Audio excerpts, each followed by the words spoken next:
మా పార్టీ అధ్యక్షులు పవన్ కళ్యాణ్ గారిని అంత అద్భుతమైన మెజార్టీతో గెలిపించినందుకు ఈ సభని పిఠాపురం నిర్వహిద్దామని మేము అందరం కూడా కోరాం. దానికి పవన్ కళ్యాణ్ గారు కూడా ఆయనే ముందు యాక్చువల్గా పిఠాపురం చేస్తే బాగుంటుంది, మన అందరం వాళ్ళకి థ్యాంక్ యూ చెప్పాలనే సందర్భం వచ్చింది కాబట్టి చేద్దాం అన్నారు.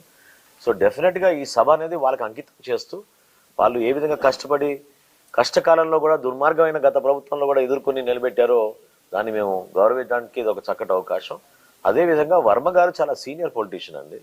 ఆయన కూడా సుదీర్ఘమైన ప్రయాణం చేశారు, ఎన్నో ఇబ్బందులు పడ్డారు గతంలో కూడా చూసాం మనందరం కూడా. ప్రతి నాయకుడు రాజకీయాల్లో అటువంటి 5 సంవత్సరాలు ఎవరు కోరుకోరు, అట్లా ఉంటాయని కూడా ఎవరు ఊహించుంటారు.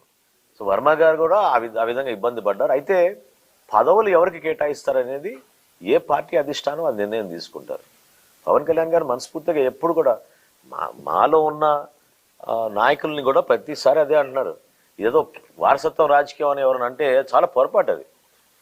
పవన్ కళ్యాణ్ గారు ఎప్పుడు కూడా కోరేది అంటే యువ నాయకత్వం, కొత్త నాయకత్వాన్ని మనం ఎంకరేజ్ చేయాలి, ఎంతమందికి అవకాశం ఇవ్వగలితే అంతమందికి ఇవ్వాలి మన అవకాశం అని ఆయన నిలబడతారు. ఆయన ఇప్పుడు చాయిస్ ఇస్తే ఆయన పదవి తీసుకోరు కానీ ఇతరులకు పదవి ఇచ్చే మనిషి ఆయన. కాబట్టి వర్మ గారి విషయంలో కూడా ఖచ్చితంగా ఆయనకి న్యాయం జరగాలి, ఆ విధంగా ఆయనగా గౌరవించుకుంటాం. ఆయన కూడా వాళ్ళ పార్టీలో ఉన్న అంతర్గత విషయం అది వాళ్ళు మాట్లాడాలి. కూటమిలో భాగస్వాములుగా ఆయన సహకరించారు, పవన్ కళ్యాణ్ గారు ఎలక్షన్ నిలబడ్డారు, మీ అందరం కూడా ఆయన గౌరవించుకుంటాం. లేదండి, దొరబాబు గారు ఎలక్షన్ ముందే వద్దామని అనుకున్నారు, కొన్ని కారణాల వల్ల రాలేకపోయారు. ఆయన మాలో ఒక కుటుంబ సభ్యుడిగా ఉన్నారు, ఆయన చాలా సౌమ్యంగా ఉండే మనిషి, అటువంటి ఆలోచనలు ఏం లేదు. ఒక చెక్ పెట్టడానికి అవసరం ఏముంది, ఇది పవన్ కళ్యాణ్ గారి నియోజకవర్గం, ఇక్కడ ఎవరు చెక్ పెడతామండి?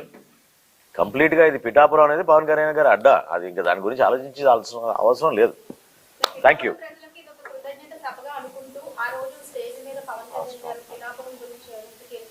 అఫ్ కోర్స్ ఇప్పటివరకు జరిగిన కొన్ని అభివృద్ధి కార్యక్రమాలు ఏ విధంగా కష్టపడి క్యాబినెట్లో కూడా కొన్ని తీర్మానాలు చేపించి ప్రత్యేకంగా శాంక్షన్ చేపించారో పిఠాపురం గురించి అవన్నీ కూడా వివరిస్తారు పవన్ కళ్యాణ్ గారు. అంటే ఎక్కువ మందికి తెలియకపోవచ్చు కానీ చాలా అద్భుతమైన కార్యక్రమాలు ఈ 8 నెలల్లోనే పవన్ కళ్యాణ్ గారు ఉప ముఖ్యమంత్రిగా అయినాక పిఠాపురం శాసనసభ్యుడిగా ఆయన ఒక బాధ్యత తీసుకుని అనేక అభివృద్ధి కార్యక్రమాలు మంజూరు చేపించారు, వాటి గురించి వివరిస్తారు. చెప్పిన టైం కంటే లేట్గా వస్తున్నారు సార్ నాయకులు. ఈ కార్యకర్తలు ఈ నాయకులు ఎవరైతే ఉన్నారో వాళ్ళు ఎండకి తీవ్రమైన ఇబ్బంది గురవుతున్నారు. ఏమండి మేము మా సభ ప్రాంగణం విషయంలో కానివ్వండి, సభ ఏ టైం మొదలవుతుందనే దానిపైన కూడా చాలా స్పష్టత ఉంది మాకు. 4 సాయంత్రం మా సభా కార్యక్రమాలు మొదలవుతాయి. సో ఎవరికి ఇబ్బంది కలగకూడదు, ఎవరికి అసౌకర్యం కలగకూడదు.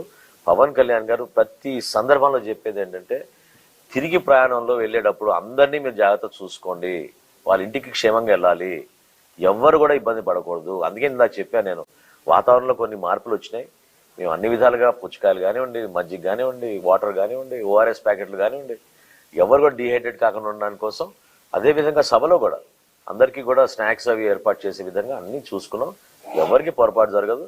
మాకు ఒక అద్భుతమైన మెడికల్ టీం ఉంది, మాకు వాలంటీర్స్ టీములు ఉన్నారు, వీళ్ళంతా నిస్వార్థంగా పనిచేసే వ్యక్తులు చాలా మంది ఉన్నారు, ఎవరికి ఎటువంటి అసౌకర్యం కలగదు.